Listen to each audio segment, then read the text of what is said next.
জ্বালাই দিছে। আমার অফিসে 800 মানুষের স্টাফ, শুধু মানুষের পা ধরতে বাকি ছিল যে টেলিভিশনটারে জ্বালান। ভালো নেই তৌহিদউদ্দিন আফ্রিদি। ঘর বাড়ি, অফিস, ব্যবসা প্রতিষ্ঠান সবকিছু ভেঙে চুরমার করে দেয় দুর্বৃত্তরা। বাবার কঠোর পরিশ্রমে গড়ে ওঠা মাই টিভিও ভেঙে দেয়। লাইভে এসে কেঁদে কেঁদে এভাবেই সব কিছুর কথা জানান আফ্রিদি। আসার পর বারবার আমি আপনাদেরকে ইশারা ইঙ্গিত দিয়ে বুঝাইছি যে দেখেন, একটা মানুষ যখন একটা স্ট্যাটাস দেয় সে ডিলিট করে কখন। তিনি বলেন, আমার বাবা সব সময় মানুষদের ভালো চাইতো।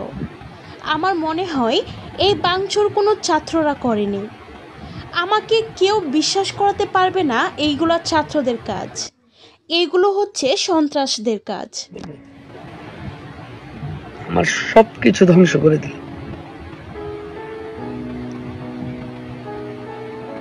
তো মাই টিভির গেটটা খুলে যেই আসতো আমার কাছে দেখা হইতো আমার সাথে, খালি হাতে বিদায় দিতাম।